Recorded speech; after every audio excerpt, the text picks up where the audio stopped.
শান্তিনিকেতনের পিওর লেদারের দেখো মাল্টি কালারে যাচ্ছে কিন্তু একটা হ্যান্ডি কাম স্লিং। দেখো হাতে এইভাবেও ক্যারি করতে পারবে, এই আসবে লুকস। আবার কিন্তু স্লিংও করে নিতে পারবে। দেখো এই আসবে কিন্তু লুক, ভীষণ সুন্দর একটা স্মার্ট লুক। আবার কিন্তু এইভাবেও ক্যারি করতে পারবে, এই আসবে লুকস। মাল্টি কালারে যাচ্ছে, যে কোনো কালারের ড্রেসের সাথে তোমরা ক্যারি করতে পারবে।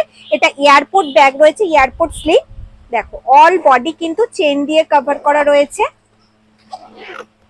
দু সাইডে এরকম গার্ড রয়েছে, দিদি ভাইদের মূল্যবান জিনিসপত্র পড়বে না। এটার মধ্যে কিন্তু 500 ml এর জলের বোতল ক্যারি করতে পারবে। মাঝে রয়েছে একটা চেন কম্পার্টমেন্ট, সাইডে রয়েছে একটা chain compartment, all body chain দিয়ে কভার করা। ব্যাকে যাচ্ছে কিন্তু একটা চেন কম্পার্টমেন্ট। হ্যান্ডেলটা যাচ্ছে কিন্তু স্ট্র্যাপ হ্যান্ডেলে, হ্যান্ডেলটা যাচ্ছে স্ট্র্যাপ হ্যান্ডেলে, হাইট অনুযায়ী অ্যাডজাস্ট করতে পারবে। চাইলে কিন্তু তোমরা স্লিংটা খুলেও ইউজ করতে পারবে। ঠিক আছে, চলো প্রিন্ট গুলো দেখে নি। দেখো এই যাচ্ছে প্রিন্ট, প্রত্যেকটা